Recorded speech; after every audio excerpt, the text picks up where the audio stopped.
Maayong buntag kanatong tanan.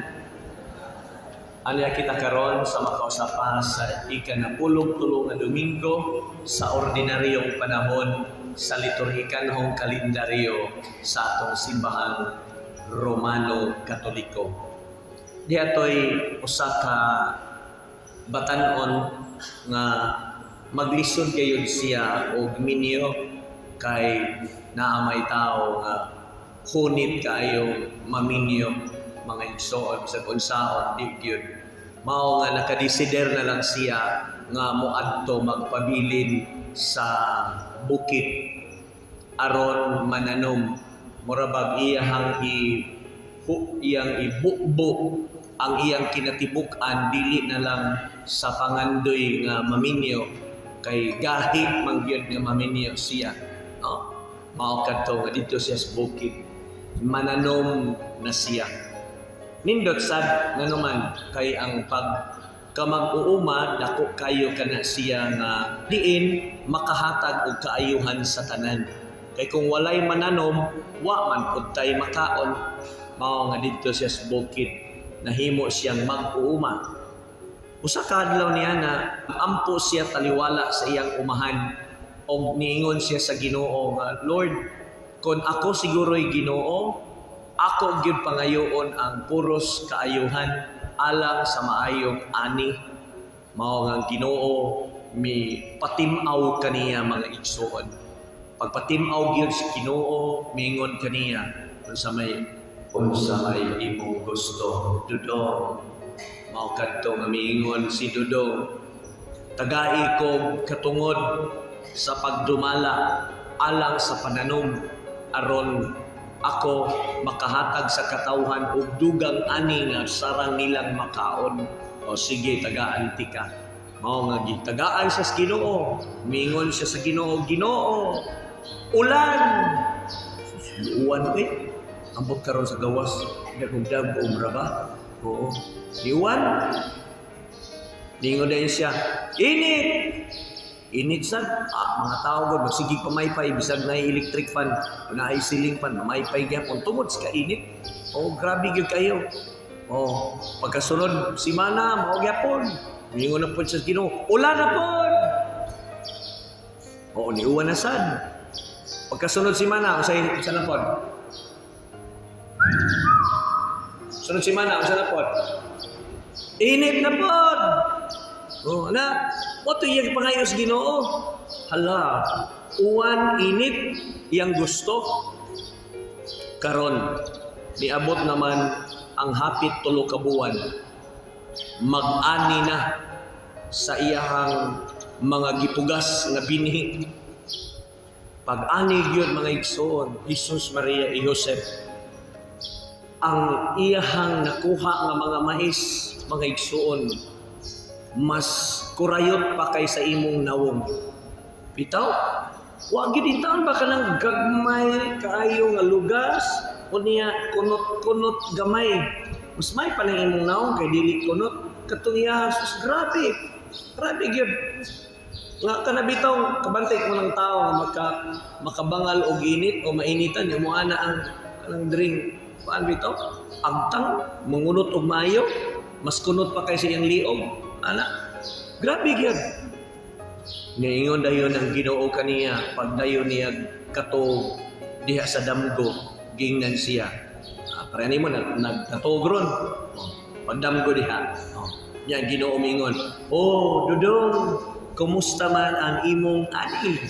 Sus mingon siya sa Ginoo, "Ginoo, huway lami ang akong ani karon. Bags kang bati gyud." Oh, nalagod kay init, nanasag kay ulan, nganong umayayo, nganong gagmay mang imong ani. Ko ambot lang, ano na, nangayo man unta ko nimong init, nangayo ko nimong ulan. Dudong, mauni ang manday. Manday gining may Dudong. Kay nangayo man ay kag maayong ani, nganong wa manimo apili. Naanang tay uwan, naon tay init, nganong manimo apili og hangin. Bagyo. Ngano man nimo giapil? Ngano kadtong uwan raman og init? End of that short story.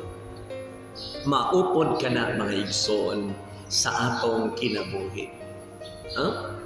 Kung kanunay lamang ang atong gusto nga i-order sa Ginoo, puros maayo, mga igsoon, siguro naglikay ka sa pagsuway. Dili man kana ang kinabuhing Kristohanon. Gikinahanglan usab di ay nato aron matayog ang atong kinabuhi mauyog. Aron kini siya makatilaw sa pagsuway o kahibalong mangita sa unsay makaayo kaniya o unsay makapalahutay kaniya, gikinahanglan ang gitawag nato hangin o usab ang kahuwaw. Kay dihan dapita makasugakod ta mga igsoon, kahibalota nga mobarog. Ang ato god tendency katawhan sa Dios nga ganahan ta nga mapampered, ganahan ta mga kaigsuonan nga kugos-kugoson. Mura bitog bata nga gibutang nimos buwa-buwa, kailan mo buwa-buwa mga igsuon? Oo, kanana siyang gibutangan og gihigot sa pikas tumoy ug pikas tumoy, nya gibutangan kanang panapton nga kaniadto bitong sako sa harina nga gamiton mga kaigsuonan nga ibutang og paraduyan sa bata. Ya imo nang maminaw kag mga drama sa radyo, handumanan. Ya magsigi kag akin-akin si mong tiil, sige kag pakatuog si mong anak, murag ako, murag dili, ako na lang aron madali. Ana, So, kana mga igsoon, kinahanglan uyugon ta. Kinahanglan atong tagaan mga kaigsunan nga dili ta mahisusama ni ana nga mapampered ta. Kay dili ta kahibaw mulihok. Sumagod ang imong anak, pinangga man kayo na nimo. Wa may nibisan usa dinhi kaninyo siguro nga ginikanan nga wa magpangga sa inyong anak, pinangga man gyud kana. Apan itandi ang anak nga nanubra sa pagpangga sa ginikanan o kadtong anak nga mas gipangga pagyud niya iyang tudluan iyaha mismo nga gitagaag higayon nga makaton iyaha pod nga giatiman mga igsoon. Tanawa ra gud na sila panahon sa mga kalisod wa dili makabarog. Nagsalig ni mama, nagsalig ni papa. Ayo ka, malagtiayo na silang duha. Nananghid sa iyang mama, nananghid sa iyang asawa.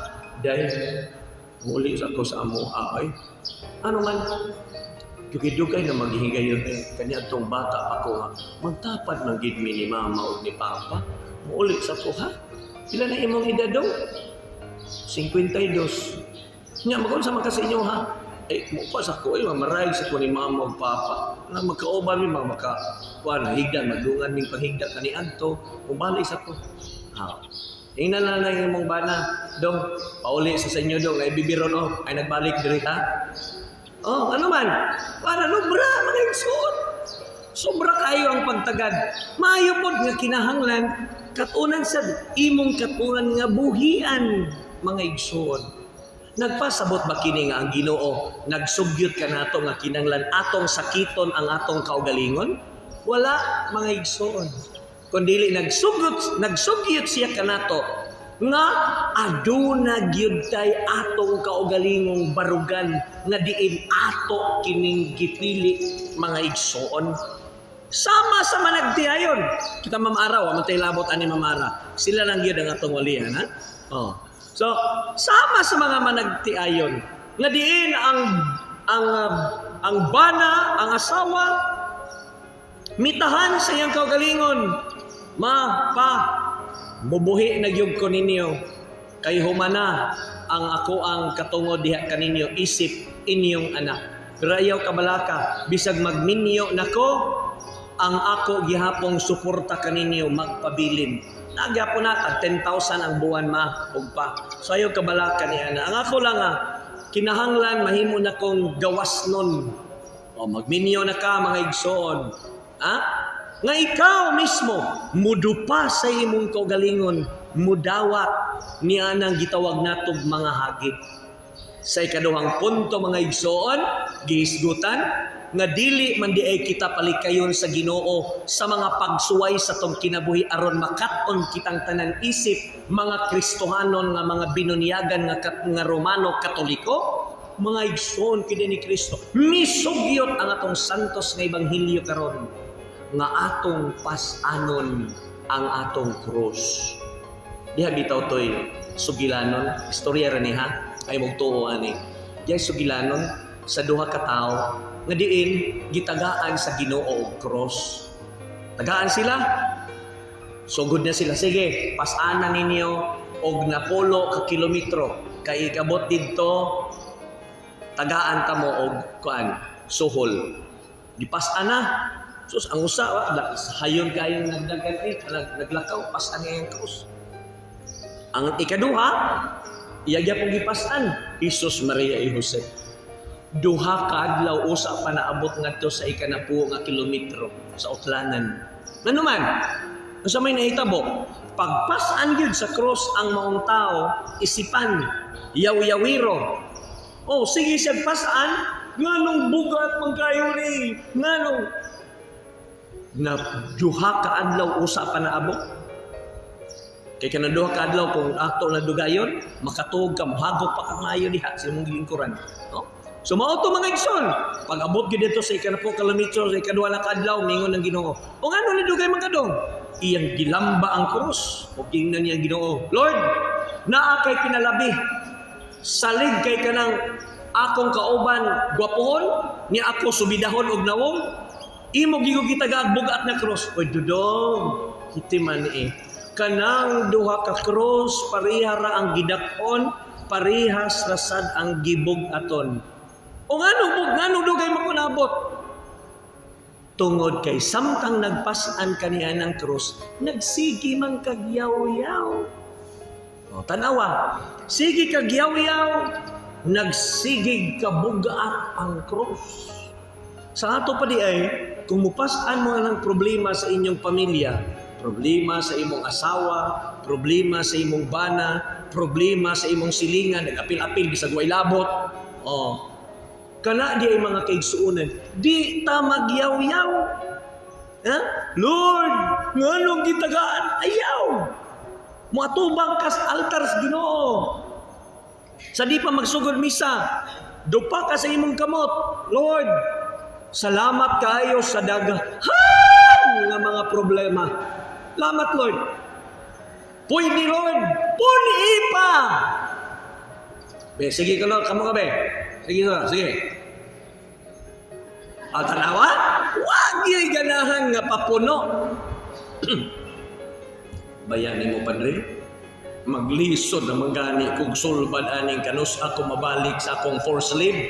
Karon imo pa jud kong papunaan. Kataas-taas sabi niya akong force leave, Padre. Niya, punaan pa gid nimo. Inang Ginoon, Lord, sige kong force leave. Puni pa! Siyaro. Kanang di nakakabalik, ayahay na kay kana. Ha? Kana mga igsoon, di ta magyaw-yaw. Kana mayo ka nga, Lord, bugat ba ya? Pero salamat ha, kay kitagaan ko nimo bugat.